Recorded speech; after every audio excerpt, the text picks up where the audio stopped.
قل إن كنتم تحبون الله فاتبعوني يحببكم الله ويغفر لكم ذنوبكم والله غفور رحيم.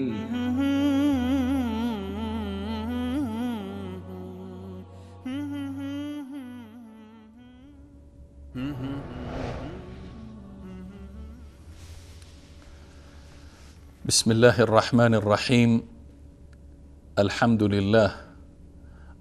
لله رب العالمين، والعاقبة للمتقين، وصلى الله وسلم على سيد الأولين والآخرين محمد الأمين وعلى آله وصحبه أجمعین. بینندگان عزیز و گرامی، السلام علیکم و رحمت الله تعالی و برکاته. امید است در هر کجایی که هستید و در این لحظات بیننده برنامه خودتان هستید از نعمت صحت و عافیت بهره‌مند بوده باشید. خوشحالیم که بار دیگر با برنامه دیگری از سری برنامه‌های جایگاه سنت در اسلام محضر شما عزیزان و بزرگواران هستیم و امید است تا آخرین لحظات این برنامه با برنامه خودتان همگام و همراه بوده باشید. با اجازه شما در ابتدای برنامه خدمت کارشناس دائمی برنامه جناب دکتر احسان الله مبارز هم عرض سلام و ادب داریم. جناب دکتر سلام علیکم. و علیکم السلام و رحمت الله و برکاته. من هم خدمت شما و بینندگان عزیز و گرامی سلام عرض می دارم و الله تبارک و تعالی را سپاسگزارم که به ما توفیق و فرصت عنایت فرمود تا بار دیگر در خدمت شما و بینندگان عزیز و گرامی در بیان چیزی از مفاهیم دین مبین اسلام و در خصوص نقد شبهات و یا و سرایی های دشمنان اسلام از یهود و نصارا تا مجوس و هندو و کمونیست و غیره قرار داشته باشیم. الله تبارک و تعالی به ما و جمله بینندگان عزیز توفیق فهم و عمل درست را نصیب کند و بر مسیر حق پیوسته ثابت قدم نگه دارد. آمین یا رب العالمین. خب عزیزان و مهربانان، بدون شک فهم سنت و احادیث گوهربار پیامبر اکرم صلی الله علیه و سلم کمک می کند به فهم قرآن و منبع اصلی تشریع اسلامی یا منبع اول تشریع اسلامی قرآن کریم. بدون فهم سنت، بدون درک سنت، بدون داشتن بهره از زندگی پیامبر اکرم صلی الله علیه و سلم هر انسان از فهم قرآن عاجز میماند. بدون شک جایگاه سنت و جایگاه حدیث گوهربار نبی رحمت به هر انسان عاقل پوشیدنی است. همه میفهمند که سنت گوهربار نبی رحمت از چی جایگاه برخوردار است. اما متاسفانه و بدبختانه در عصری که ما زندگی میکنیم و تقریبا در هر عصری هستند کسانی که دنبال شک و شبهات میگردند که بتانند از این طریق بر سنت گوهربار نبی رحمت نقد وارد کنند و شبهات را وارد کنند تا بتانند از این طریق مسلمانان و از این طریق نسل‌های جوان امت اسلامی را نسبت به سنت پیامبر صلی الله علیه و سلم، نسبت به منبع دوم تشریع اسلامی مشکوک بگردانند تا اینها از این سنت فاصله گرفته و بالاخره از دینشان فاصله بگیرند. در راستای رد و نقد شبهات وارده بر کتب صحیح باز هم با برنامه دیگر خدمت شما هستیم تا به چند شبهه‌ای که علیه صحیح بخاری وارد شده پاسخ بدهیم و این البته نقدها و یا شبهات بدور از عقل را باز هم برملا و آشکارا بسازیم. در این شک نیست که انسان عاقل و انسان با درک و حتی انسان صاحب شعور وقت متوجه میشه که برخی ها شبهات خیلی ها پیش پا افتاده که حتی نمیتون با آن شبهه گفت، اینها از کم عقلی و سبکسری طرف مقابل که به این شبه ها میپردازه، یعنی از سبکسری و نفهمی اونها پرده بر میداره، وگرنه انسان عاقل، انسان خردمند و انسانی که بهره اندک از علم و دانش خصوصا علم حدیث و شریعت اسلامی داشته باشه به چنین نقدهای نمی پردازه. در این برنامه چند شبهه‌ای که از طرف روافض مطرح شده و در کتب و بعض سایت هایشان مطرح شده تا بتوانند از این طریق جوانان که در جستجوی اسلام ناب هستند، در جستجوی حقیقت هستند، اونها را نسبت به سنت پیامبر صلی الله علیه و سلم مشکوک بسازند. ما چند شبهه را خدمت جناب دکتر احسان الله مبارز، کارشناس دائمی برنامه مطرح میکنیم و از ایشان پاسخ و جوابها و نقدهای را در این راستا میشنویم. خب جناب دکتر، واقعا هم قسمی که عرض شد، یعنی آدم شگفت زده میشه و متعجب میشه که چرا کسانی که ادعای علم و ادعای فهم و ادعای درایت دارند سوال های را مطرح میکنند که اصلا یعنی انسان که صاحب شعور هم باشه تعجب میکنه. یکی از نقدهایشان در ارتباط به صحیح بخاری است، میگن بر خود بخاری نقد وارد میکنن که میگن چرا کتاب امام بخاری اصح کتب بعد از قرآن کریم شناخته شود و این نقدشان به این گونه آغاز کردن. میگن نوشته شده که با مراجعه میدانی به روایات صحیح دریافتند که کتاب صحیح همان رنگ و بویی را دارد که آنان یعنی اهل سنت طالب آنند. کتاب بخاری یا امام بخاری نبسان احمد ابن حنبل روایات فضایل اهل بیت را آورده و نه مثل حاکم نیشاپوری چندان دم از محبت خاندان پیامبر زده و نه همچون جارالله زمخشری به مذهب اعتزال گرایشی نشان میدهد. وقتی بخاری پس از غسل، استخاره و نماز چنان زیبا روایات مربوط به تاریخ اسلام و خلفا را میچیند که به قول خودشان نه سیخ بسوزد و نه کباب و بر پیشانی طرفداران مکتب خلفا چین و شکن ننشیند، چرا میگن کتاب ازو یا کتاب صحیح بخاری، کتاب امام بخاری اصح کتب شناخته نشود؟ الحمد لله والصلاة والسلام على رسول الله وعلى آله وصحبه ومن اتبع هداهم إلى يوم الدين و بعد.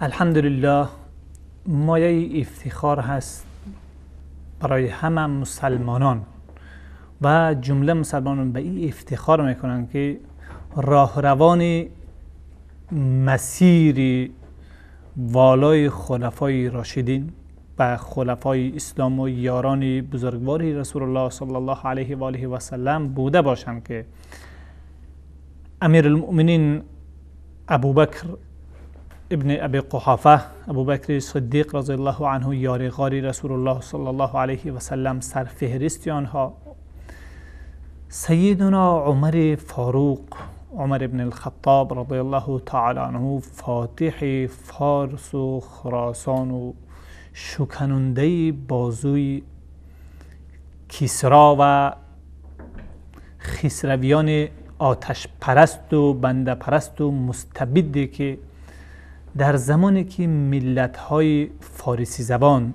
زیر یوغ شکنجه‌های از آنها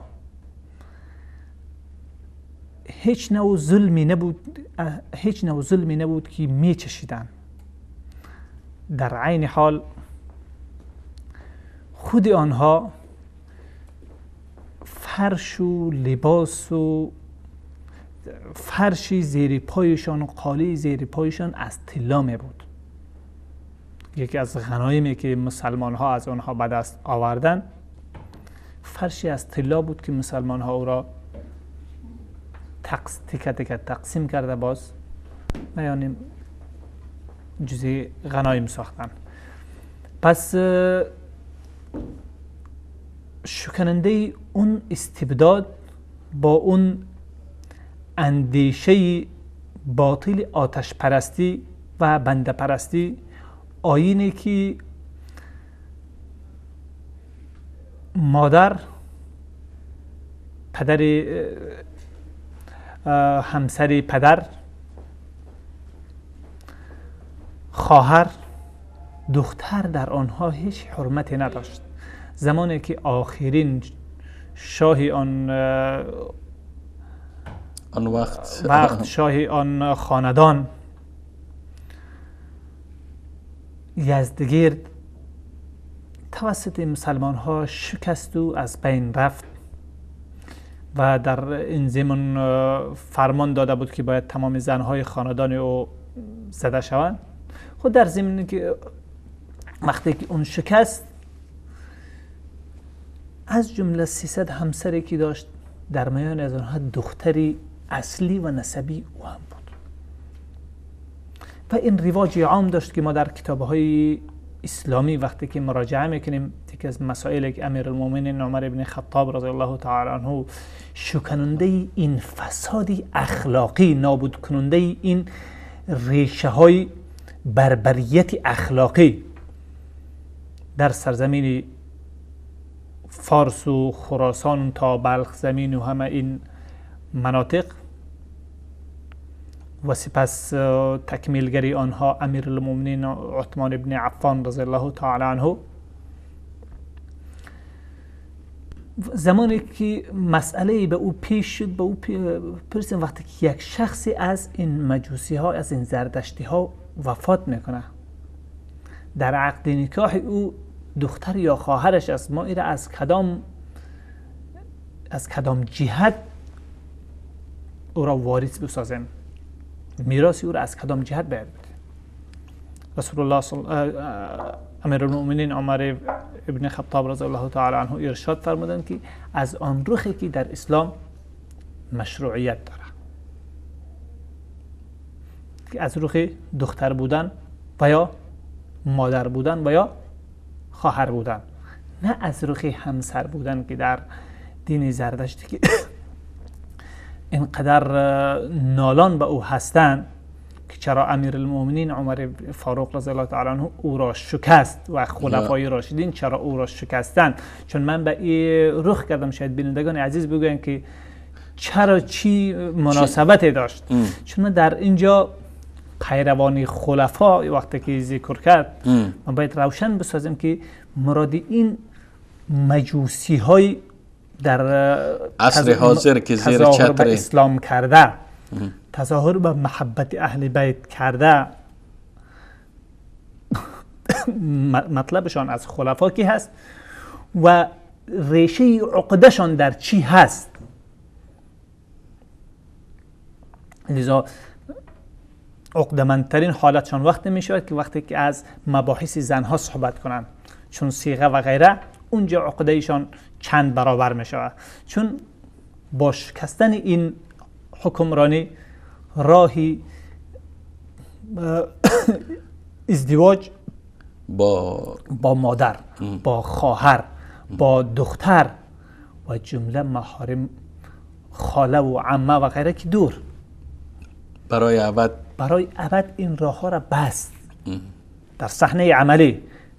اما امروز در تطبیق عملی قرآن و حدیث رسول الله صلی الله علیه و آله و سلم، این ابرمرد تاریخ بشریت که تاریخ بشریت عدل پیشه مثل او را در میان حکمرانای بعد انبیاء علیهم السلام سراغ نداره.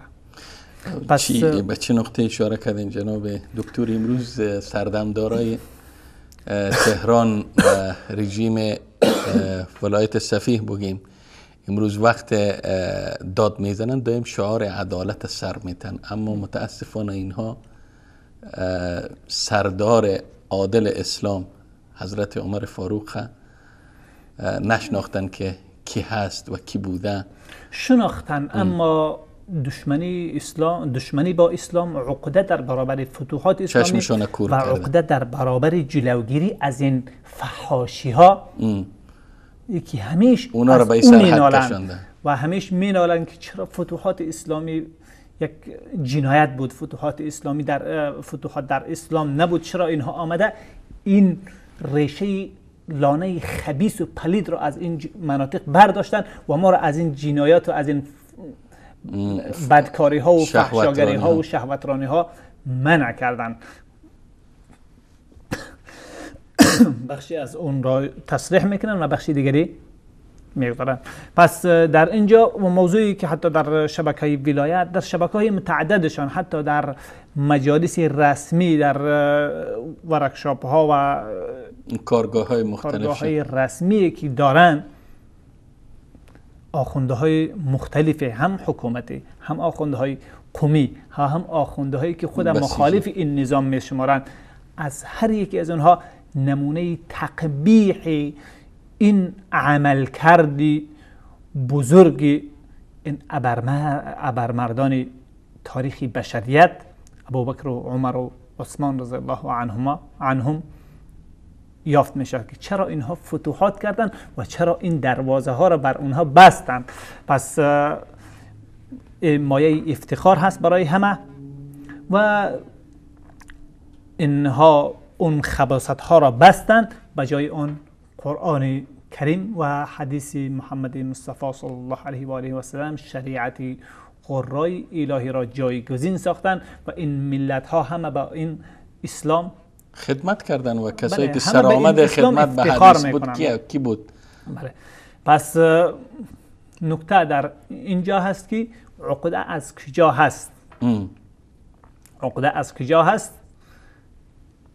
از پهلوی شکسته یزدگرد و حاکمیت ساسانی و همیشه از او تعبیر میکنن به پهلوی شکسته فاطمه رضی الله عنها، حالا که از فاطمه رضی الله تعالی عنها هیچ نه پهلوی شکسته بود و نه کدام چیزی و نه کدام جریانی بود، اما پهلوی که شکسته بود از کی بود؟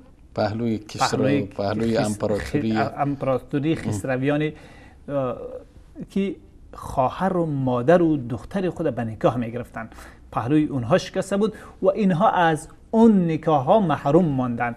پس وقاحت خود را با تعبیرهای رمزی اهل بیت، مطلب از اهل بیت خسروی هست. پهلوی شکسته حاکمیت پهلو، بلکه تنه شکسته و از بین رفته حاکمیت خسروی هست. از اون تعبیر میکنن با فاطمه رضی الله عنها. پس باید که تلبیس از شیطان صورت بگیره تا یکی مردم رو بتونه بفریبه. قسمی که نزد آدم علیه السلام وقتی رفت ابلیس و قاسمهما انی لکما لمن الناصحین قسم یاد کرد با پروردگار قسم، من خیرخواه شما هستم، الله تعالی شما را از این منع نکرده الا ان تکونا ملکین و تکونا من الخالدین.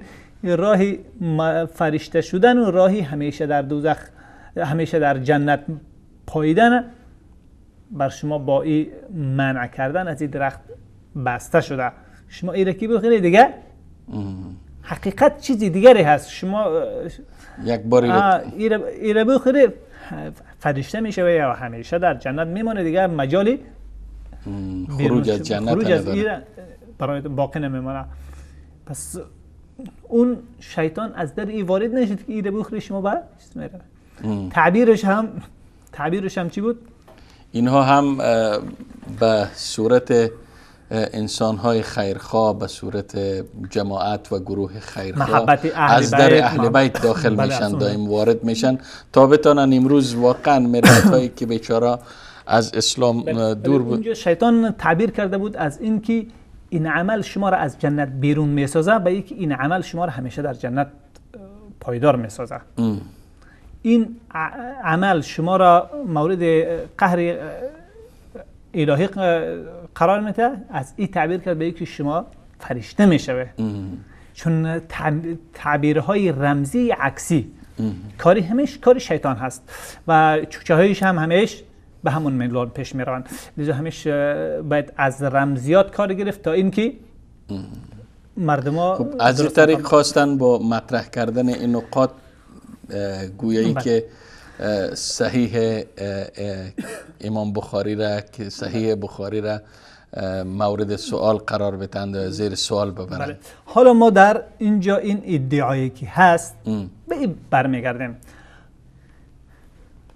به همگان واضح هست که ابوبکر صدیق رضی الله تعالی عنه خسوری رسول الله صلی الله علیه و سلم، پدرزنی رسول الله صلی الله علیه و آله و سلم، یارغار رسول الله صلی الله علیه و سلم بود و شخصیتی که رسول الله صلی الله علیه و سلم زمانی که هرگاه غایب می بودن، هم در غیاب‌های موقتی خود که جایی مصروف می شدن یا می شدن، پیش امام مسلمان ها ابوبکر رضی الله عنه می بود. زمانی که بیمار شدن هم گفتن که به ابوبکر بگوید که برای پیش نماز مسلمان ها شود، امام مسلمان ها باید باشد. گفتن که عمر بلند آوازتر است، دیگرها چیز هستن، آوازی ابوبکر آوازش پست هست، گریهش میآید، چیز نداره. با اصرار شدید و تقبیح شدیدی از این پیشکش گفت غیر از ابوبکر دیگر کسی به این مقام مناسب نیست. مرو ابوبکر فلیصلی بناس رسول الله صلی الله علیه و آله وفات کرد و ابوبکر پیش نمازی مسلمان ها بود و مسلمان ها حتی خود پیامبر هم پشت در عقب ابوبکر زن نماز خواندن یا نه؟ آمدن در چیز، اما ابوبکر رضی الله عنه خودشان عقب رفتن. آمدن رسول الله صلی الله علیه و آله برشان اشاره کرد که بله، رسول الله صلی الله علیه و آله اشاره کرد که باشن. ابوبکر رضی الله عنه گفت که به هیچ وجه سزاوار نیست برای پسر ابو قحافه که پیش نماز باشه و رسول الله صلی الله علیه و آله پشت سری بود. سبحان الله. پس رسول الله صلی الله علیه و آله پیش شده نماز تکمیل کردن، حالا که در نماز استراحت بودن. بار دیگری هم آمدن در جریان مرضی وفاتشان. رسول الله صلی الله علیه و سلم امام کل بودن. ابوبکر صدیق رضی الله تعالی عنه در پهلوی از اونها استاد شده بود و مردم به اون اقتدا کرده بودن. رسول الله صلی الله علیه و سلم امام عام بود. ابوبکر رضی الله تعالی عنه آوازی او را میرساند، در پهلوی او نماز خواندن. پس در این مدت، یعنی این خصوصیت او با رسول الله صلی الله علیه و سلم هست و زمانی که پرسید از مردها کی را دوست داره، گفت که ابوبکر ابن ابی قحافه رضی الله تعالی عنه را. به هر حال فضایل او بیشتر است. سپس عمر فاروق رضی الله تعالی عنه هم و مقام او، محبت او با اهل بیت در جایگاهی است که ابوبکر صدیق رضی الله تعالی عنه زمانی که با او در قضیه اموال صدقه و اموال فی گفته شد، گفت رسول الله صلی الله علیه و سلم در هر موردی که مصرف کردن ما او را در همونجا میرسانم. ولقرابة رسول الله صلی الله علیه و سلم احب الی ان اصلهم من قرابته. پاسداری قرابت رسول الله صلی الله علیه و سلم نزد من محبوب تر است از پاسداری قرابت و خویشاوندان خود من. لذا هیچ بار شکایت نداشتیم که حقی را که در اون زمان میگرفتن از او مانده باشن. سپس عمر فاروق رضی الله تعالی عنه زمانی که اولین خلیفه مسلمان ها هست که تنظیم دیوان ها را به عهده گرفت و طبقات به اساس تنخواه های افراد را به اساس حقوق و طرز حکومتداری و بله گفتن که از کی شروع بکنیم. عمر رضی الله تعالی عنه اول خاندان رسول الله صلی الله علیه و سلم آمد. عباس ابن عبدالمطلب با آن که قبل از فتح مکه اسلام آورده بود، یعنی هجرت کرده بود، اسلامش اگرچه قبل تر هست اما هجرتش متأخر بود. او را هم پایه اهل بدر برای او تنخواه مقرر کرد، حقوق مقرر کرد. آمد حسن و حسین که طفل بودن در اون زمان، اینها را هم پایه اهل بدر در درجه اول. شما میخواین بگین که بله. احترام و تقدیری که خلفا و اهل بیت داشتن، این مدعیان دروغین دیگه جز ادعا، جز ما قبلا گفتیم که اونها مراد از اهل بیت، هدفشان از اهل بیتی بله. خاندان خسروی هست، خسرویان ساسانی. اما بله، اما تعبیر میکنن اهل بیت به صفت عام و گاهی نام میگیرن به حساب رمزی تا اینکه مردم بفریبن که مراد از ما اهل بیت رسول الله صلی الله علیه و سلم. حتما بر اهل بیت رسول الله صلی الله علیه و سلم اینجا تجاوزها صورت گرفته و مسلمان ها با اهل بیت زیاد شده. اینا خودشون جز پس توهین و تحقیر اهل بیت اینجا بنا کرده بود، چون دلیل شبعی بنا کرده بود. ما به این بیان میکنیم که این هیچ پایه اساسی نداره. زمانی که پسر عمر رضی الله تعالی عنه عبدالله ابن عمر که از کسانی هست که در دومین غزوه معروف مسلمان ها، غزوه احد، از اونجا به بعد در تمام غزوات با رسول الله صلی الله علیه و شریک بود و در سریه های بیشمار از جانب رسول الله صلی الله علیه و فرستاده شده بود.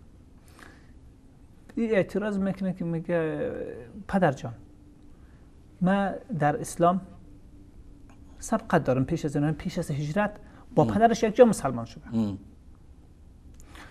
بعد او در غزوات مش شرکت کردن، سبقت را بودیم از دیگران.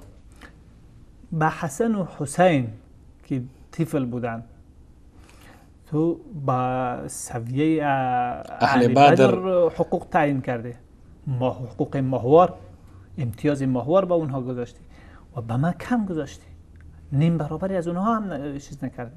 چون از اونها 5 بود، از این دو نیم بود، 2 نیم بفکرم. و از اینجا عمر رضی الله تعالی عنه یعنی آن محبتی که نسبت به اهل بیت در دل داره او بار دیگر ظهور میکنه. باری اول در اینجا که وقتی که گفتن که کی باید مقدم شود، وقتی به حساب در قریش وقتی که شروع کردیم در مهاجرین از کدام خاندان شروع کنیم، بعد بعضی‌ها پیشنهاد کردن که از خاندان امیرالمومنین شروع شود، بعضی‌ها پیشنهاد دیگه عمر فاروق رضی الله تعالی عنه گفتن که نه، از خاندان رسول الله صلی الله علیه و سلم مقدم ترین هستن، اولین مقام اینها دارن، بعد از او خاندان بنی عدی آخرین رده می باشند، چیزی از سایر مسلمان ها، یعنی خاندان خودش. دومین مقام اینجا آمد که به پسر خود گفت ای پسر، قسم به الله پدر او مادر او از پدر و مادر تو بهتر است. اینها از رسول الله صلی الله علیه و سلم، نزد رسول الله صلی الله علیه و سلم از تو محبوب تر بودند و ما هیچ وقت محبتی رسول الله صلی الله علیه و سلم را نمیگذارم بر اون محبتی، یعنی چیزی شخصی خودم مقدم بسازم. او نزد رسول الله صلی الله علیه و سلم محبوب تر بودن، باید مقامی بالاتر داشته باشن. اونها رسول الله صلی الله علیه و سلم بیشتر دوست داشت، باید مقامی بالاتر داشته باشن. به اون معیار اونها را در رده اول قرار دادیم. پس این بود محبتی او با اهل بیت. پس همیشه اهل سنت و اهل اسلام، مسلمان ها که اهل بیت رسول الله صلی الله علیه و آله و سلم جزئی از اونها هستند و امیرالمؤمنین علی بن ابی طالب رضی الله تعالی عنه خلیفه سومی آنها، چهارمی از آنها، جزئی از عشره مبشره و شخصیتی که فضایلی بیشمار اهل سنت برای روایت کردن و برای دیگه اهل بیت اینجا از چیز خالی نمانده. تشکر جناب. میرویم بس صحیح بخاری. جناب دکتر فقط به اجازه شما ما فقط اینجا یک میان برنامه میگیریم. پس از دیدن یک میان برنامه کوتاه انشاءالله دوباره برمیگردیم و بحثمون را با هم تکمیل خواهیم.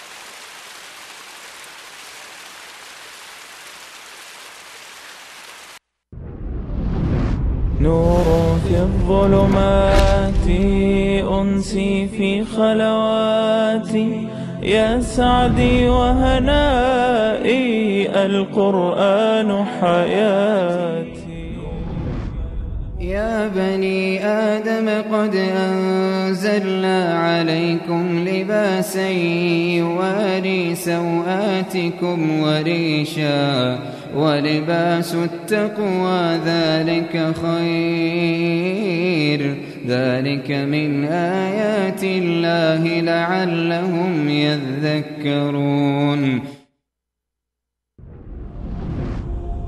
ای فرزندان آدم، لباسی برایتان فرو فرستادیم که شرمگاه‌هایتان را می پوشاند و نیز لباسی که مایه زینت شماست و لباس تقوا بهترین لباس است. این از نشانه های الله است، باشد که پند بگیرید. نور في الظلمات أنسي في خلواتي يا سعدي وهنائي القرآن حياتي.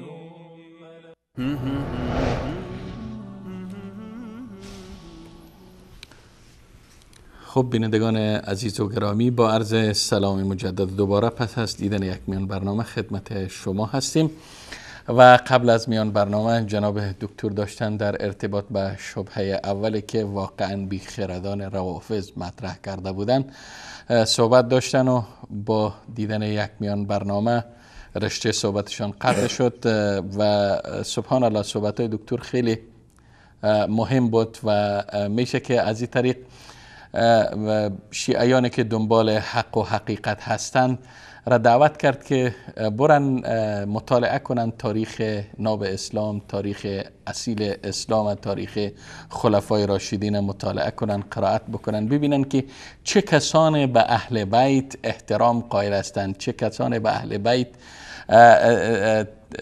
از اهل بیت قدردانی میکنن و تقدیر میکنن و به اهل بیت محبت دارن و مدعیان دروغینی که ادعای محبت اهل بیت را دارند از محبان حقیقی چقدر فاصله دارند. وقتی ابوبکر صدیق خلیفه اول مسلمان ها دیگه به ارتداد از طرف مجوسی ها متهم میشه، حضرت عمر فاروق رمز عدل و عدالت خواهی به ارتداد متهم میشه. بیاین ببینیم که حقیقت چیست و این دو خلیفه اول اسلام چقدر به اهل بیتی که اینها ادعای محبت دارن و از این طریق مسلمان های بیچاره را فریب میتن، اینها کجا هستند از محبت اهل بیت و خلفای راشدین کجا بودند و اهل سنت چی احترام به اهل بیت قائل هستند. جناب دکتر ببخشید که من صحبت هایتان با یک گرفتن یک میان برنامه قطع کردم، شما میتونین آره صحبت هایتان ادامه بدین. الحمد لله والصلاة والسلام على رسول الله وعلى آله وصحبه ومن اتبع هداهم إلى يوم الدين و بعد.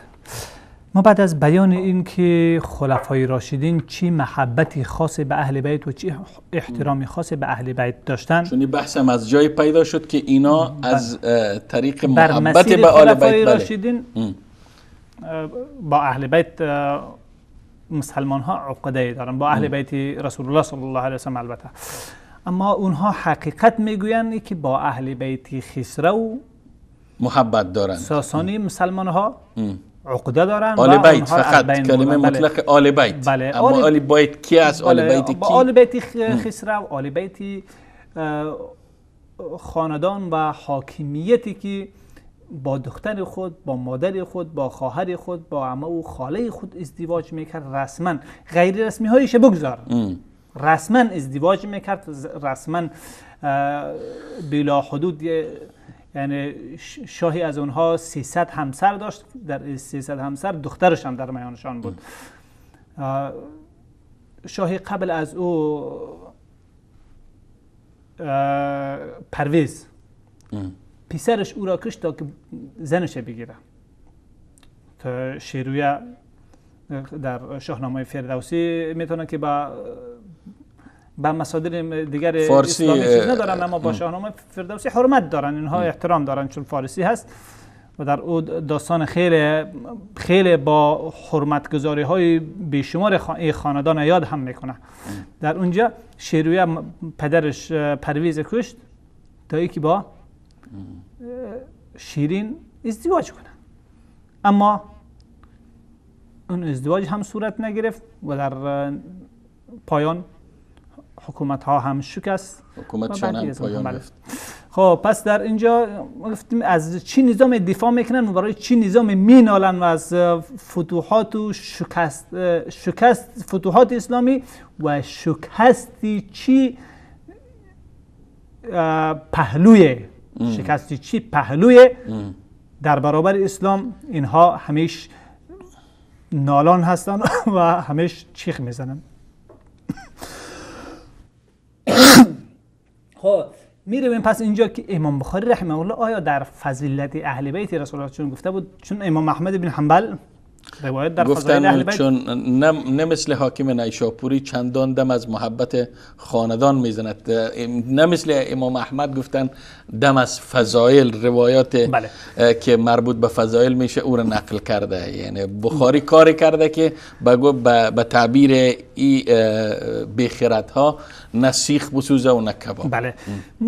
ما وقتی که صحیح بخاری مراجعه میکنیم به مستدرک حاکم هم مراجعه بکنیم، ابو عبدالله حاکم نیشاپوری در مستدرک اول فضایل ابوبکر صدیق رضی الله عنه را ذکر میکنه، بعد از فضایل عمر رضی الله عنه، بعد از فضایل عثمان رضی الله عنه و بعد از فضایل علی رضی الله عنه را ذکر میکنه. اون هم با همین اسلوب پیش رفته، چون نزد مسلمان ها این مسئله اتفاقی بود.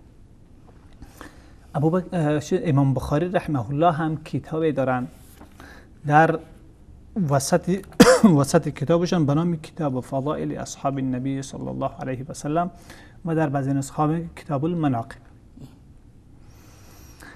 در ابتدا فضائل عمومی اصحاب رسول الله صلی الله علیه و سلم را یاد میکنه، سپس مناقب مهاجرین بله طوری عمومی، بعد از او شروع آغاز میکنه با فضایل ابوبکر صدیق رضی الله تعالی عنه، سپس اگر میشه دوستا در اتاق کنترل کتاب صحیح بخاری نشان بتن از یعنی اینجا صحیح بخاری رحمه الله هست و اینجا در این نکته یا این قسمت بسم الله الرحمن الرحیم کتاب فضائل اصحاب النبی صلی الله علیه و سلم المناقب، باب فضائل اصحاب النبی صلی الله علیه و سلم، کتاب فضائل هست. بله. بعد از او باب مناقب المهاجرین و فضلهم، سپس باب قول النبي صلى الله عليه وسلم سدوا الابواب الا باب ابي بكر، باب فضل ابي بكر بعد النبي صلى الله عليه وسلم، تا اینکه انتقال میکنه بعد از او فضائل باب مناقب عمر بن الخطاب ابي حفص القرشي العدوي رضي الله عنه، و بعد از او فضائل باب مناقب عثمان بن عفان ابي عمرو القرشي رضي الله عنه، و سپس باب مناقب علي بن ابي طالب القرشی الهاشمی ابی الحسن رضی الله عنه. یعنی اینها میگن که گویی که امام بخاری از آل بیت هیچ چیز ناوردن، هیچ روایت نداره مگر حضرت علی کرم الله وجهه. چه کسی است؟ لااقل از نگاه از اینا چه کسی است؟ بله، یعنی چهارمین شخصی که فضیلت او را در خواص ذکر کرده امیر المؤمنین علی بن ابی طالب رضی الله تعالی عنه هست. و بکل اولین چیزی که بعد از او ذکر میکنه وقال النبی صلی الله علیه و سلم لعلی، ببین انت منی و انا منک، انت منی و انا منک. سپس یعنی تو از ما و ما، تو از ما هستی و ما از تو هستم. بعد از او ذکر وقال عمر، وقال عمر متصلی او ذکر میکنه وقال عمر توفي رسول الله صلى الله عليه وسلم وهو عنه راض. توفي رسول الله صلى الله عليه وسلم وهو عنه راض. رسول الله صلی الله علیه وسلم در حال وفات کرد که از علی رضی الله تعالی عنه راضی بود. این فضیلت را از زبانی که حکایت میکنه؟ از زبانی عمر رضی الله تعالی عنه. عین حدیثی که در این فضیلت از زبان عمر رضی الله تعالی عنه آمده در شماره 3700 قبل از این حدیث را با سند ذکر کرده. اما در اینجا تنها همین نکته‌ای که مربوط به فضائل علی رضی الله تعالی عنه هست از زبان عمر رضی الله تعالی عنه، تنها ای را ذکر میکنه. سپس حدیثی معروفه که در فضیلت علی رضی الله تعالی عنه هست به شماره 3701 متصل او این حدیث را یادآور میشه و با سند ذکر میکنه از سهل بن سعد رضی الله تعالی عنه ان رسول الله صلی الله علیه وسلم قال لأعطين الراية غدا رجلا يفتح الله على يديه. بله. فردا رایه و پرچم اسلام را ما به شخصی میتیم که الله تبارک و تعالی به دستان او خیبر را فتح میکند. و بالاخره ادامه حدیث هست که همه صحابه در او تا به صبح هر یک توقع داشت که او شخص نبوده باشم.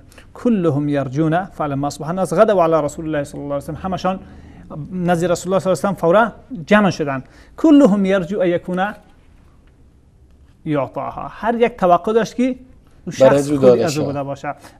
رسول الله صلی الله علیه و سلم فرمود که این علی ابن ابی طالب، این علی ابن ابی طالب. کتاب اخری این حدیث که معروف هست و همه ای را میدانند. این حدیث در ای هم است، در صحیح مسلم هم. سپس در دومین حدیثی که روایت میکند، روایت دومی همین حدیث هست، در او ای اضافه است که لأعطين الراية او ليأخذن الراية غدا رجل لأعطين الراية غدا رجلا يحبه الله ورسوله. فردا رایه پرچم را ما با کسی میتیم که یحبه الله و رسوله، الله و رسولش او را دوست دارد. و این فضیلتی که از بالاترین مقام های فضیلت کسی که برای او محبت الله و رسول قطعی و یقینی شد، الله و رسول او را دوست دارد. پس از این بالاتر مقامه چی میتون مقام بالاتر از این سراغ داشت؟ از این بوده باشه. و سپس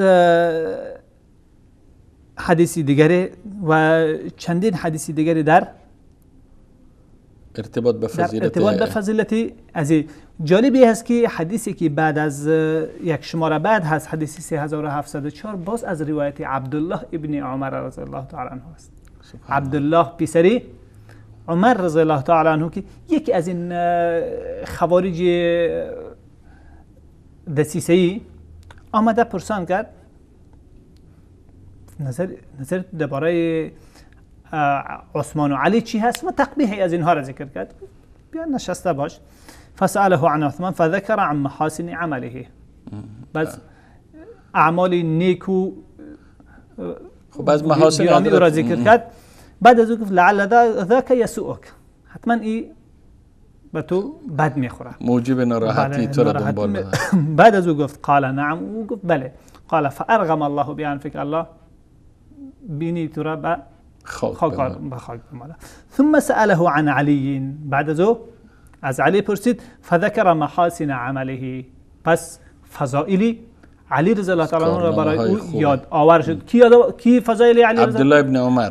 در مقابل کی؟ در مقابل یکی از خوارج، دشمن علی رضی الله تعالی عنه که علی رضی الله تعالی عنه را کافر میدانند در برابر پیش روی از او. خب اینایی که ادعا میکنن ببینن که چه رابطه دوستی و محبت بین دو فامیل، بین دو خانواده، بین حضرت عمر و بین حضرت علی وجود داشته. نکته دیگر چیز میکنیم که فعلا حکومتی از حکومت‌های خوارج با همون اعتقادی کافر بودن علی رضی الله تعالی عنه معاذ الله وجود داره و شاید آگاهی داشته باشه و رژیم ایران هم با اون خیلی نزدیکترین روابط داره و حتی در اختلافات فعلی هر دو در کنار هم بودن و همیشه حلقه وصل یکدیگر با جهان غرب و شرق بودن.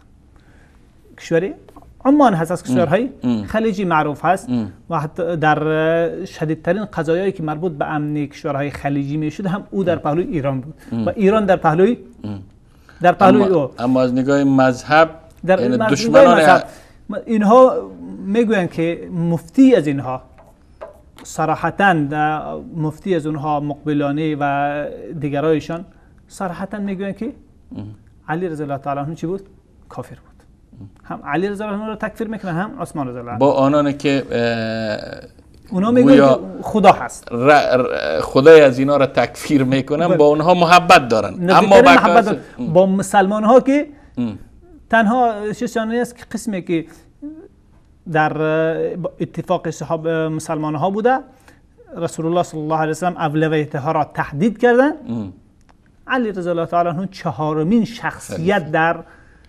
شخصیت در میان تمام مسلمان ها بعد از رسول الله صلی الله علیه و سلم هست. خب این عملکردهای از اینها بیانگر عزیز جناب دکتر واضح هست که اینها اصلا به هیچ دینی به غیر از دینی که هوا و هوسشان تعیین میکنه، به غیر از دین آتش پرستی و مجوسیت به هیچ چیز دیگری باور ندارن. اینها را فقط وسیله و ابزاری برای رسیدن به اهدافی که خودشان تعیین کردن قرار میتن، وگرنه چی طور میشه که با کسی که شما او را خدا میدانید و خدای شما را طرف مقابل تکفیر میکنه، با او بالاترین حد محبت و دوستی و رابطه را دارین. یعنی ادناترین اعتقادشان این هست که علی رضی الله تعالی عنه امامی هست که کسی امامتی او را قبول نکرد، نصیب بودن امامتی او را بعد از رسول الله قبول نکرد، کافر است.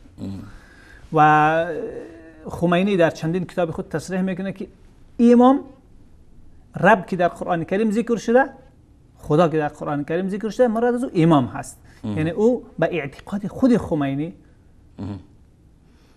امام بنیانگذار رژیم فعلی ایران. دیگرهایشان هم کلیپ هایشان صریح و واضح هست به صدها و هزارها به همگی میدن. خب اینجا میریم پسر عمر ابن خطاب رضی الله تعالی عنه چی میگوید با اضافه از او؟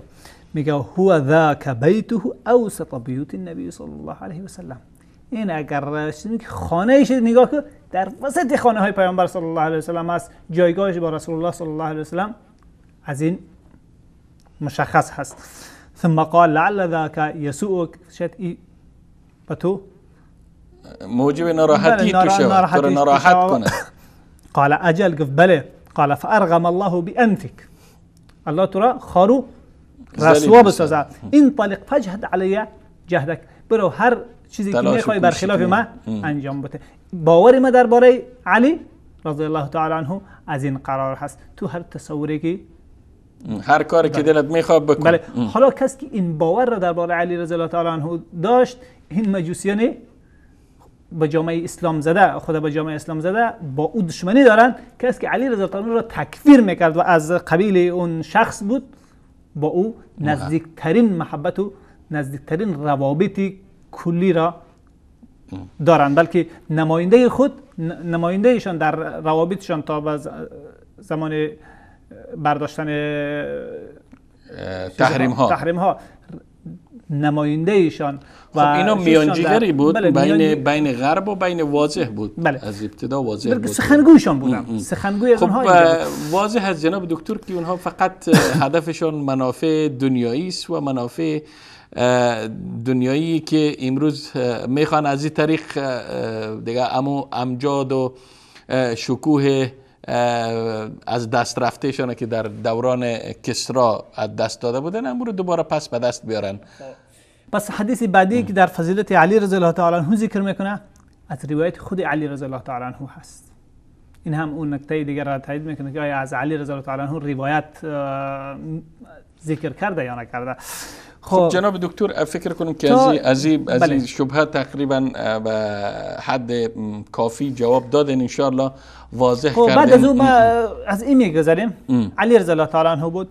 بعد از علی رضی الله تعالی عنه با وجود آن که در مقام عشره مبشره عموما ذکر میشوند، اما امام بخاری رحمه الله پس از خلفای اربعه به ذکر باقی عشره مبشره نپرداخته، بلکه میگه مستقیما میره باب مناقب جعفر ابن ابی طالب. دوستان گرامی در اتاق کنترل اگر نشان بتن کتابه باب مناقب جعفر ابن ابی طالب، مستقیم روی جعفر. بله مستقیم جعفر ابن پس از ذکر مناقب و بله سیرت حضرت علی میره. بله بعد از او مباشرتا که به همه ما واضح روشن باب ذکر العباس ابن عبد المطلب رضی الله عنه. سپس بعد از عباس ابن عبد المطلب باب مناقب قرابت رسول الله صلی الله علیه و سلم. شاید اینا از هدفشون از قرابت چیز دیگری باشه. بعد تتمه باب هست. بله تتمه عنوان است و منقبت فاطمه علیها السلام بنت النبي صلى الله عليه وسلم وقال النبي صلى الله عليه وسلم فاطمة سيدة نساء أهل الجنة. این اون روایت است که امام بخاری روایت است که امام بخاری رحمه الله تعالی در عنوان باب خود گنجانیده. آن که مجوسیان به جامعه اسلام زده مدعی هستند که دشمنی با اهل بیت رسول الله صلی الله علیه و سلم داره. یعنی مطلبشون واضح هست که مراد از اهل بیت کی هست؟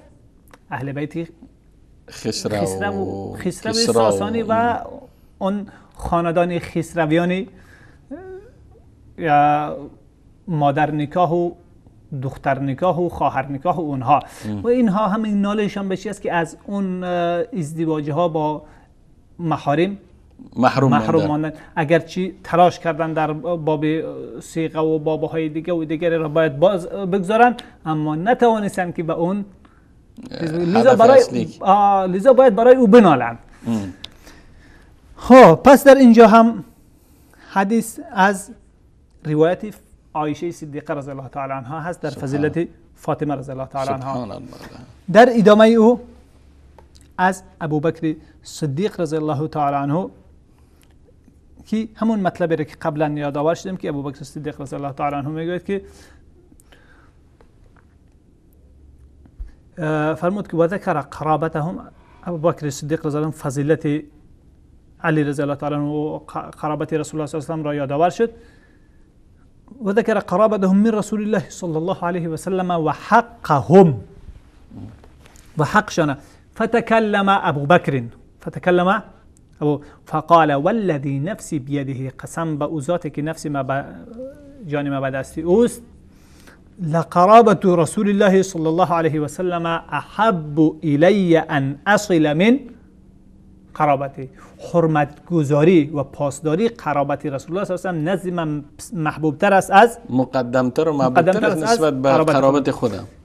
در ادامه او باز هم از روایتی که عبدالله ابن عمر، باز هم از روایتی عبدالله پسر عمر، او از کی روایت میکنه؟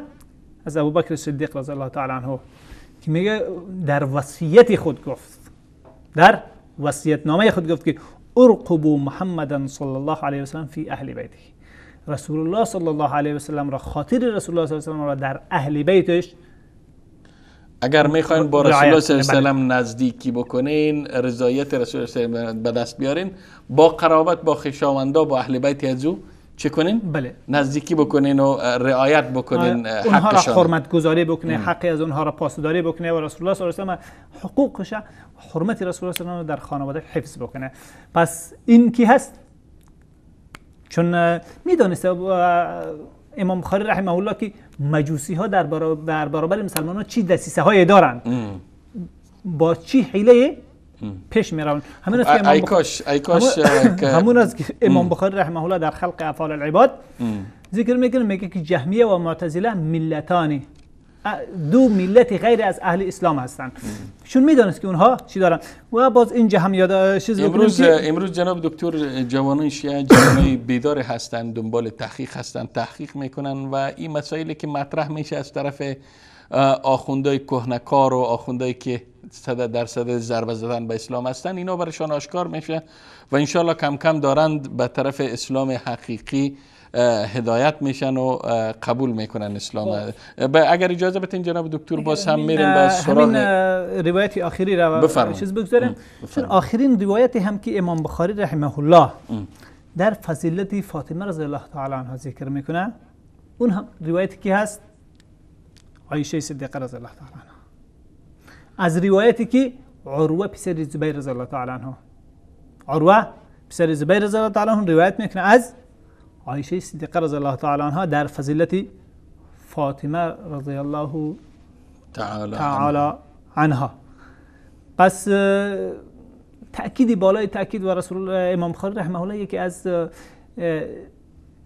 دقت فهم او و فهم بالای او، دقت بالای او هست در حالا نمیتونست که در فضیلت علی رضی الله تعالی عنه، در فضیلت فاطمه رضی الله تعالی عنها از صحابه دیگر هم روایت بود، اما بر قصد امام بخاری رحمه الله برای شکستن این ادعاهای دروغین تهمت‌های این را اساس گذاشت. جای دیگری هم که اشاره بکنیم که در حدیثی قبل از این هم که در فضیلت فاطمه رضی الله تعالی عنها ذکر کرده که فاطمه بضعة منی، از روایت مسور ابن مخرمه هست. مسور ابن مخرمه کسی بود که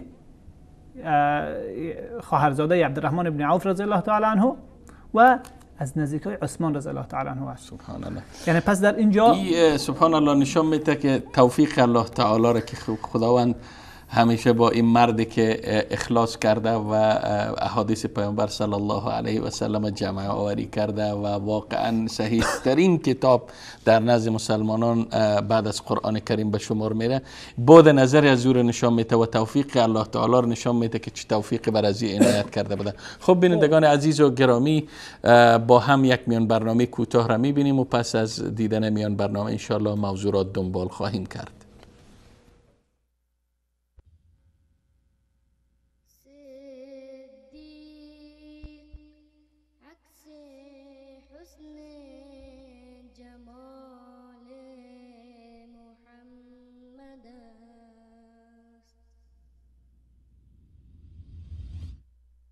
صدیق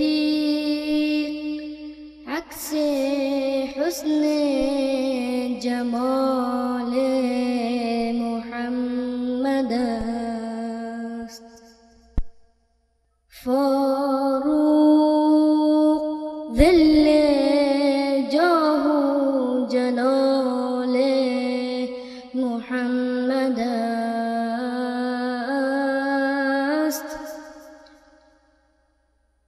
عثمان ضیاء شمع جمال محمد است. حیدر بهار باغ خصال محمد است.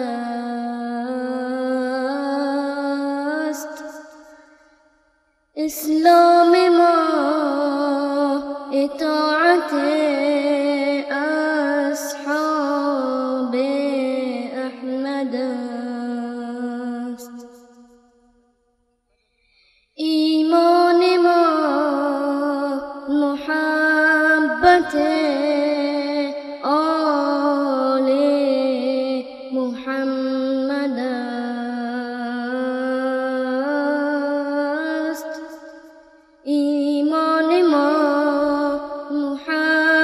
خدمت آلی محمد است.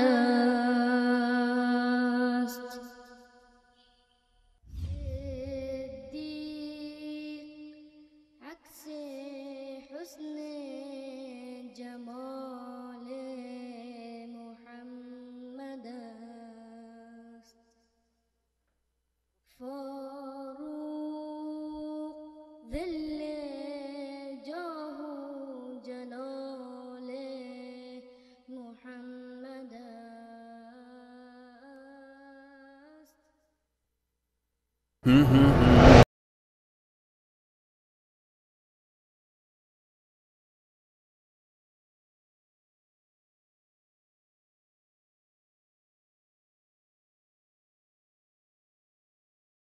عرض سلام مجدد و دوباره خدمت شما عزیزان هستیم و میریم به سراغ اصل مطلب که شبهه دوم است. جناب دکتر روافض باز شبهه دیگر مطرح کردند که چرا امام بخاری رحمت الله تعالی علیه از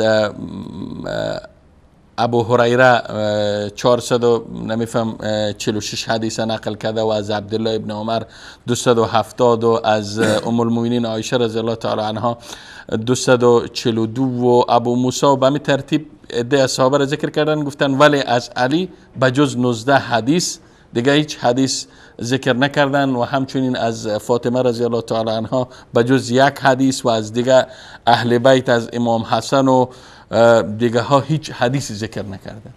یکی از نقدایشان است که میگن چرا امام بخاری اما احادیث را چیده که مربوط به صحابه می شده و احادیث را که اهل بیت روایت کردن به گفته خودشان از اونا چرا نقل قول نکرده، روایتشان در کتابش نآورده.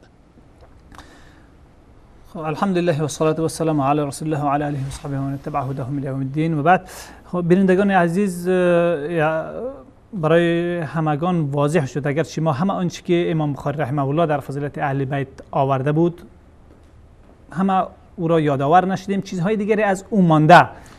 بینندگان عزیز را راجع می سازیم به صحیح بخاری که بعد از او امام بخاری رحمه الله باز بار دیگر در فضیلت فاطمه رضی الله تعالی عنها، در فضیلت دیگر افراد از اهل بیت رسول الله صلی الله علیه و سلم، اخوال رسول الله صلی الله علیه و سلم، ماماهای رسول الله صلی الله علیه و سلم و دیگرها عنوانهای خاصی گذاشته تا از اینها به پایان نرسیده به دیگر صحابه نرفته، یعنی شروع نکرده. بعد از او پس بطلان او که به همگان واضح شد، این دیگر هم از قبیل همون دروغ قبلی است. دروغ قبلی همون یعنی یاوه قبلی هست، یاوه سرایی ها. بله. اینجا این شخص در حالی که خودش میدونه که یعنی دروغ بیش نیست، چرندیات بیش نیست، تلبیسی بیش نیست. فقط گفتم جناب دکتر در ابتدای برنامه هم متذکر شدیم اینا میخواه جوانایی که دنبال تحقیق هستن، دنبال حقیقت یابی هستن، اینها را از اسلام دور بکنن. فقط اینها را نسبت به صحیح ترین کتاب بعد از قرآن کریم، صحیح امام بخاری و صحیح امام مسلم و بقیه کتب حدیثی، اینا را از این کتاب ها دور بکنن، از این حقایق دور بکنن تا هر چی که دلشون خواسته باشه به این جوان ها بتن و هر قسمی که خواستن از اینها در مسیر اهداف شوم خودشان استفاده کنند. چون که امروز ما میبینیم به نام دفاع از زینب و به نام دفاع نمیفهم از اهل بیت چقدر جوانای شیعه را میبرن در سوریه قربانی میکنن، در عراق همچنین، و امروز حتی جوانهای از کشورهای دیگر چون پاکستان و افغانستان و اینها را هم به خاطر اهداف شومشان که عبارت از پول جمع کردن قبرها و زیارتگاه ها و آرامگاه هایی که اینها در کشورهای مختلف اسلامی در صدد ساختن و بافتن زیادی از اون هستن، فقط هدف جز جمع آوری پول ندارن. این واضح است. خب جناب دکتر بفرمایید. پس برمیگردیم به نقد این شبهه از لحاظ اولین چیزی که یادآور شدن مثلا در تقابل با فاطمه رضی الله تعالی عنها با عایشه صدیقه رضی الله تعالی عنها گفتن که از بی بی عایشه ام المؤمنین 242 به قول اینا 42 از فاطمه رضی الله تعالی عنها بجز یک حدیث دیگه حدیث امام بخاری نآورده. بله، جواب این شبهه را خود قزوینی و شیرازی و دیگرها خودشان دادن. زمانی که انتقاد شد که چرا در کتاب‌های شیعیان اهل تشیع، در کتاب‌های بیانگر مذهب رافضی روایتی از فاطمه رضی الله تعالی عنها نیست. بسیار نادر هست، یک چند حکایت هست، اون هم حکایت های دروغینی ساخته دست و جعل خودشون. بله، ظلم و ستم و چینان نه که قرنهای بعد ساختن. خب گفتن که فاطمه رضی الله تعالی عنها بعد از رسول الله تنها 6 ماه زندگی کرد. اون هم یک مدتی از او را هم در چی بودن؟ بیمار بودن. پس در زمان 6 ماهی که اونها بودن همه کسایی که در اونجا وجود داشت کیها بود؟ بله، صحابه بود که با رسول الله صلی الله علیه وسلم زندگی کرده بودن، با رسول الله صلی الله علیه وسلم همزیستی داشتن و خودشان مباشرتا از رسول الله صلی الله علیه وسلم مطالب را گرفتن. خب عموما از صحابه روایت ها را، صحابه که از رسول الله مباشر شنیده بودن روایت ها را کیها گرفته؟ صحابه که نشنیده بود یا اطفال بود یا اینکه طفل بودن. بله، یا تابعین. خود اون زمان تابعین نو آغاز شده بود. اصل روایت دسته دوم تا به حال شروع نشده، همه حضور داشتن. لذا این اعتراض بالای علی رضی الله تعالی عنه چرا از فاطمه، حسن و حسین رضی الله عنهما چرا که از مادرشان روایت ها نگرفتن، روایت ها حکایت نکردن. اما این روایت، این نقد هیچ وارد نمیشه، این محلی ورود نداره، به خاطر که زمان حسن و حسین رضی الله عنهما هم طفل بودن و زمانی بود که فاطمه رضی الله عنها چیز نشده بود.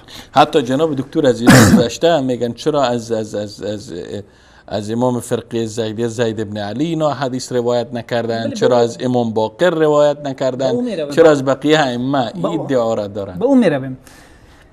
پس یک حدیث از فاطمه رضی الله تعالی عنها روایت شده، حدیثی سرگوشی رسول الله صلی الله علیه و آله در مرضی وفاتشان با فاطمه رضی الله تعالی عنها، او را هم کی روایت میکنه؟ عایشه صدیقه رضی الله تعالی عنها. سبحان الله. و این هم که از رسول الله صلی الله علیه و آله کی روایت میکنه که فاطمه رضی الله تعالی عنها نزدیکترین به حساب رفتارشان، به حساب خویشان، به حساب نشست و برخاستشان در این مسائل شباهت داشتن، با رسول الله صلی الله علیه و آله شباهت داشت. این هم کی روایت میکنه؟ ام المؤمنین عایشه صدیقه رضی الله تعالی عنها، مادر مسلمان ها و دشمن مجوسی ها. آن کی مجوسی ها و دشمنان اسلام زردشتی ها او رو خیلی بد میبینن، با او دشمنی عمیق دارن، چون مسلمان نیستن. وقتی که مسلمان نیستن در قرآن کریم و ازواج امهاتهم، ازواج پیامبر هستن، مادر مسلمان ها هست. متاسفانه تفسیر ندارن جناب دکتر، هر قسمی که دلشان خواست تفسیر میکنن. وقتی و تین و زیتون بیان تین امام حسن و حسین اینو تعبیر بکنن و تفسیر بکنن، واضح هست که این امهات هم یک چیز دیگر تعبیر میکنن، یک چیز دیگر تعویل میکنن و تفسیر میکنن. بله.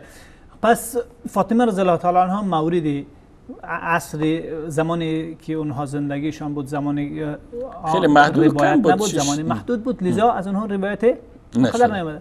ما هم میبینیم به همون منوال صحابه‌ای که در جریان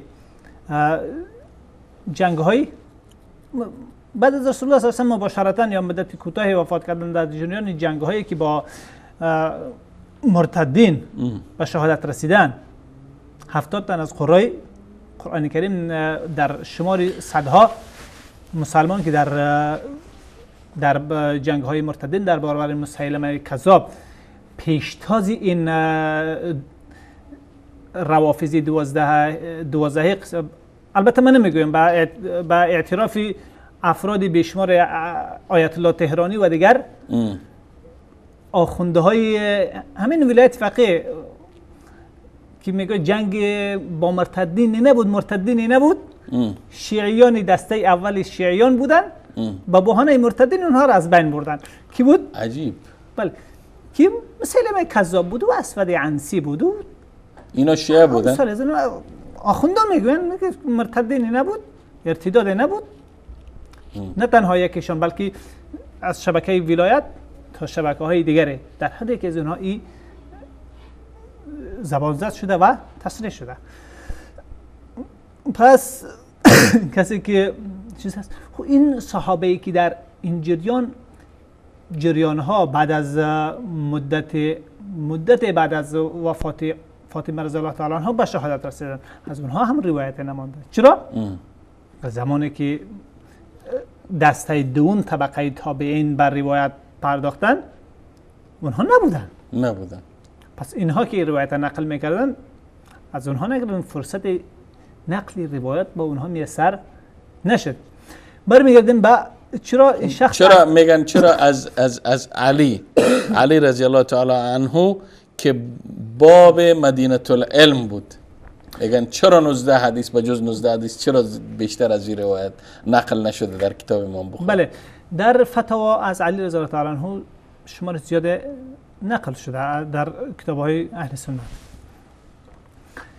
بعد از عمر رضی الله تعالی عنه اصلا این شخص چرا علی رضی الله تعالی عنه را مقایسه با ابوبکر و عمر و عثمان رضی الله عنهما نمیکنه؟ چرا با ابو هریره مثلا خلفا بودن؟ ابوبکر رضی الله عنه خلیفه بود، عمر رضی الله تعالی عنه خلیفه بود، عثمان رضی الله عنه خلیفه بود. در زمان خلافت یکی دیگر مشاوره های خاص بودن، مصروف تنظیم اداره بودن.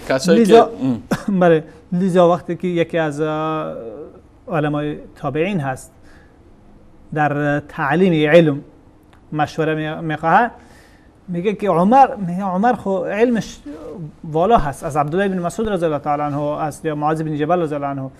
میگه که لیکن او مصروف امور مسلمان ها هست، به تعلیم و درس و برگزاری حلقات درسی فرصت نداره. لیکن تو رفته پیشی فلان و فلان از علمای صحابه که اونها از امور اداری فارغ هستن، از اونها درس بیاموز، از اونها علم بگیر. به همین منوال معاذ بن جبل رضی الله تعالی عنه که در طاعون امواس سنه 18 وفات کردن، 8 سال بعد از اونها هم روایت کمی روایت شده. چرا؟ به خاطر که فرصت روایت از اونها خب ما گفتیم این موضوع و برعکس عبدالله بن عمر رضی الله تعالی عنه تا چی زمان زنده بودن؟ تا سال 73 هجری. تا سال 73 هجری، یعنی 62 سال بعد از فاطمه رضی الله تعالی عنها زنده بودن و هیچ کار اداری نداشتن، مصروفی تعلیم و تربیت بودن. عبدالله بن عباس رضی الله تعالی عنه همچنان با اینکه از رسول الله صلی الله علیه و مباشر کم شنیده، بلکه از علی رضی الله تعالی عنه و دیگر صحابه گرفته، ولی وفاتشان سال 68 است. ابو هریره و عایشه رضی الله تعالی عنهما وفاتشان سال 58 و 59 هست.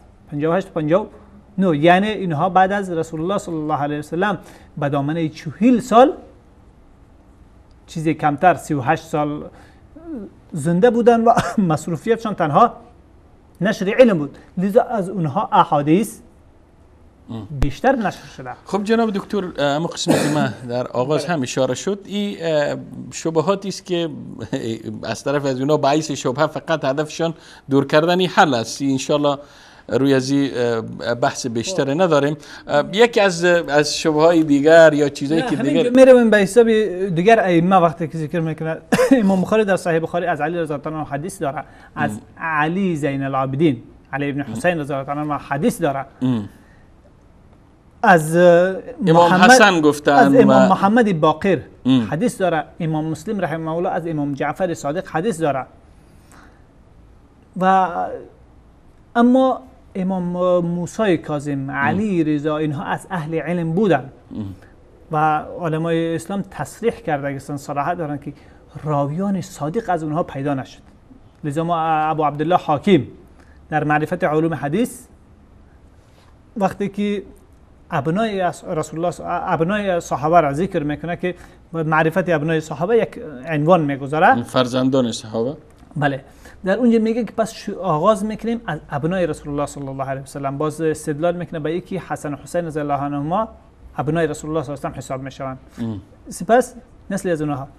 بعد از اون ذکر میکنه علی، حسن، حسین، علی زین العابدین، محمد باقر، امام جعفر صادق، زید بن علی و حسن، یک چند تا دیگر، حسن مثنی، همچنین اینا نه حسن مثنی، حسن پسر حسن رضی الله تعالی عنه و یک دو تا دیگر از اولادای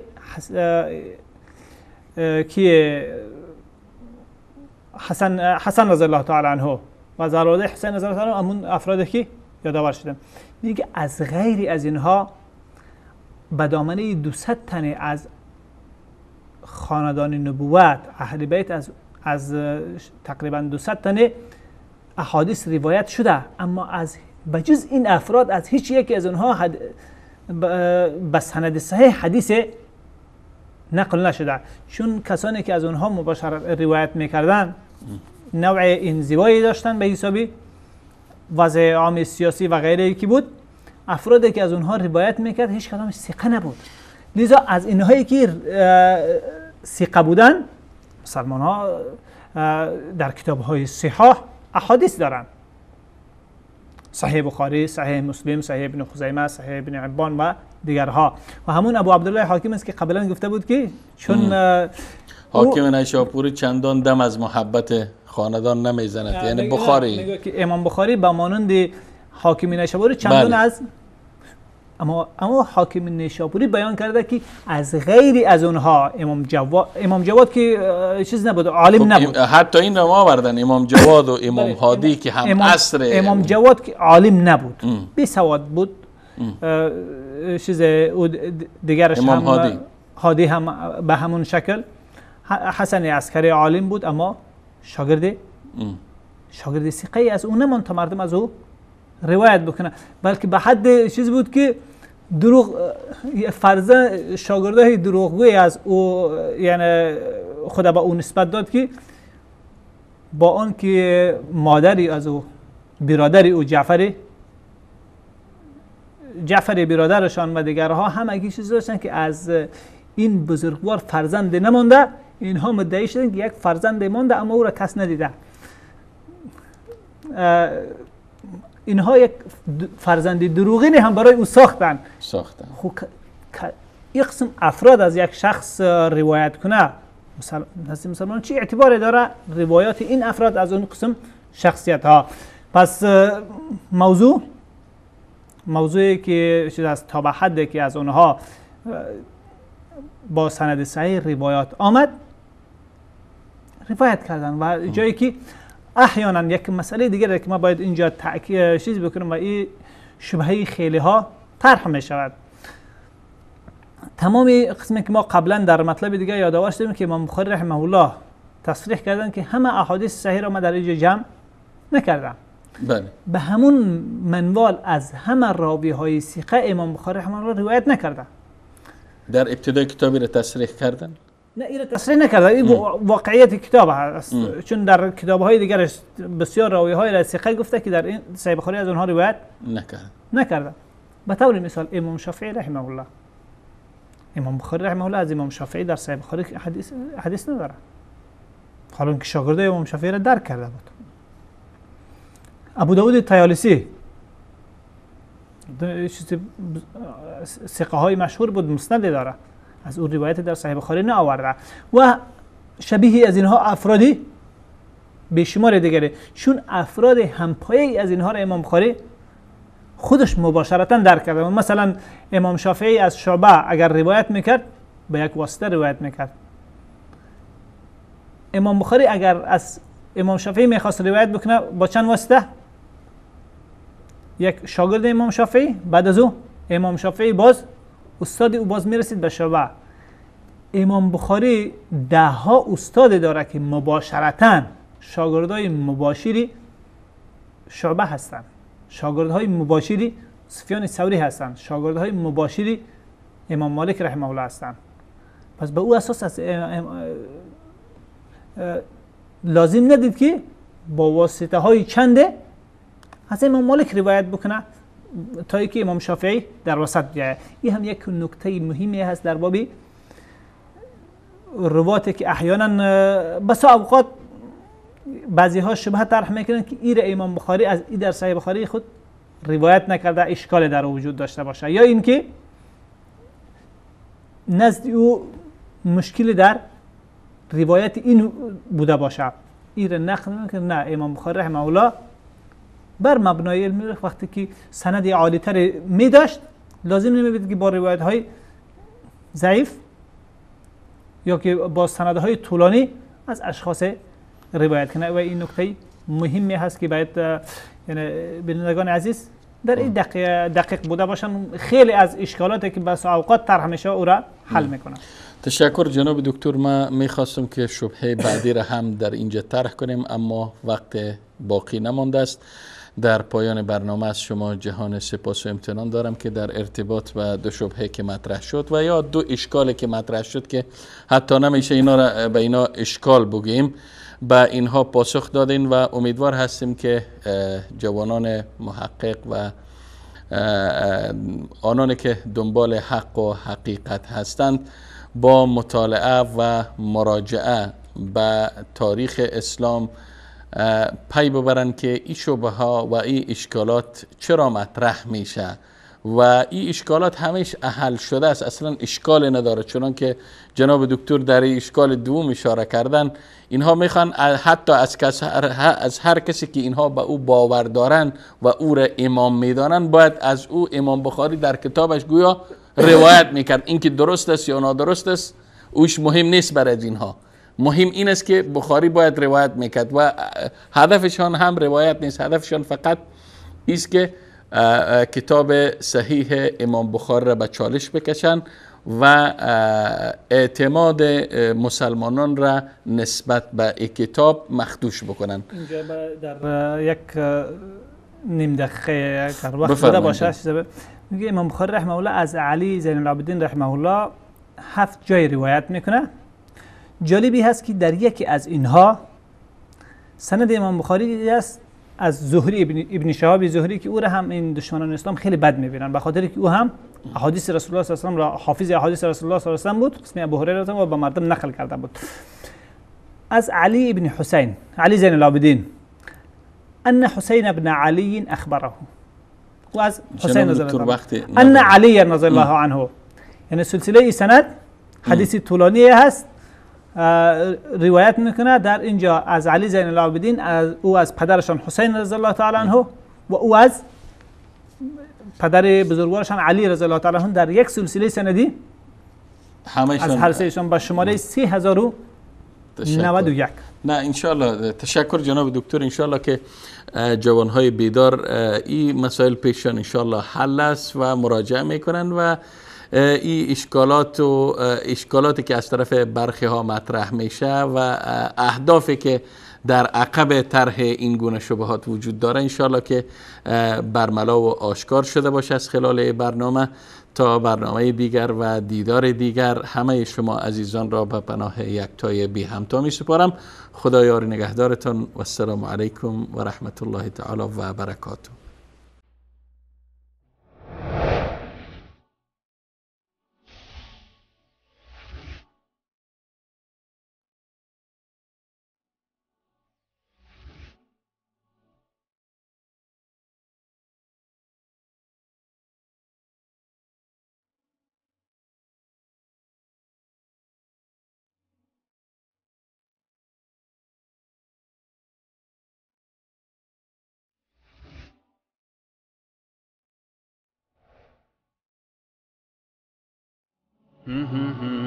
قل إن كنتم تحبون الله فاتبعوني